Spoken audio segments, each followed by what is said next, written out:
तो जब नाभादास महाराज जी का जन्म हुआ तो इनके नगर में अकाल पड़ गया। जब इनके नगर में अकाल पड़ा महाराज, तो इनके माता पिता इनको लेकर नगर से पलायन कर गए। जब नगर से पलायन किए, बीच में जंगल पड़ा और उस जंगल में तूफान आ गया, और तूफान आते ही ये जो नाभादास जी थे, इनका हाथ अपने माता पिता के हाथ से छूट गया। जब हाथ छूटा, वो तो कहीं और चले गए और वो जंगल में ही रह गए। अब महाराज एक जगह एकांत में बैठे बैठे रो रहे थे। तो जब रो रहे थे तो महाराज संत अग्रदास जी वहां से गुजरे। उन्होंने देखा कि एकांत जंगल में कोई बालक रुदन कर रहा है। पूछा, बेटा तुम कौन हो?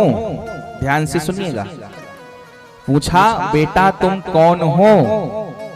कहां से आए हो? तुम्हें कहां जाना है?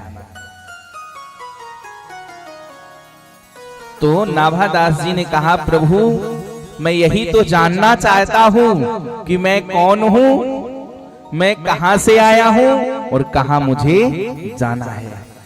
अग्रदास जी महाराज तो बोले, इस बालक के अंदर तो अद्भुत प्रतिभा है। और उसी समय देखिए, कलयुग के भक्तों की कथा है भक्तमाला में, और बिल्कुल सत्य कथाएं हैं। कलयुग में ही हुए नाभादास जी और अग्रदास महाराज। हमारे परम पूज्य मलुक पीठाधीश्वर राजेंद्र दास महाराज जी बड़ी सुंदर भक्तमाल की कथा सुनाते हैं। तो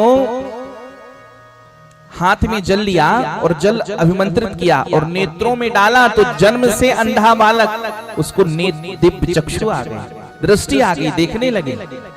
और उनकी इतनी निष्ठा बढ़ गई, अग्रदास महाराज जी की तरफ गुरु बना लिया। बस उन्हीं की सेवा में रहते। और अग्रदास जी महाराज का नियम था, नित्य क्या करते थे? वो मानसिक पूजा करते थे। अच्छा, मानसिक पूजा से क्या होता है? दृष्टि की शुद्धि होती है, ईर्ष्या का विनाश होता है और बुद्धि का विकास होता है। नित्य ठाकुर जी की मानसिक सेवा किया करते थे। और आपसे निवेदन करूं कि जो नाभादास महाराज जो छोटे से बालक थे, इनकी इतनी गुरु भक्ति थी, इतनी गुरु भक्ति प्रबल हो गई कि जब पूजन करते गुरुदेव भगवान, तो ये पंखा झला करते थे।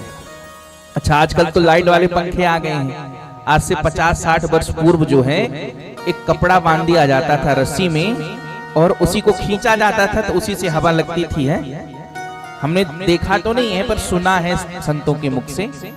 तो यही वाला पंखा अब अंदर कक्ष में पूजन कर रहे हैं अग्रदास महाराज जी, मानसिक पूजन, और बाहर देहुड़ी पर बैठकर ये पंखा झला करते थे।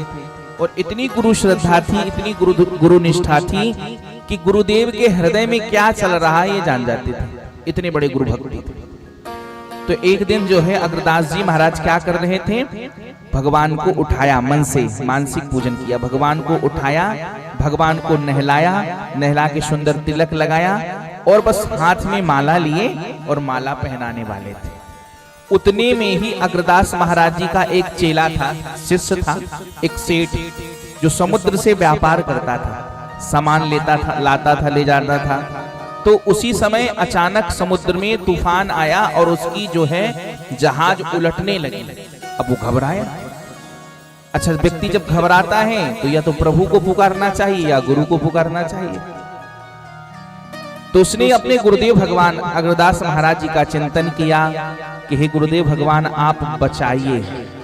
अब वो दुविधा में है कि मैं ठाकुर जी को माला पहनाऊं कि उसकी पुकार सुनूं।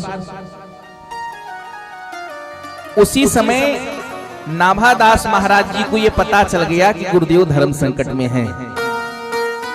उनके हृदय में ये बात चल रही है, नाभादास महाराज जी जान गए।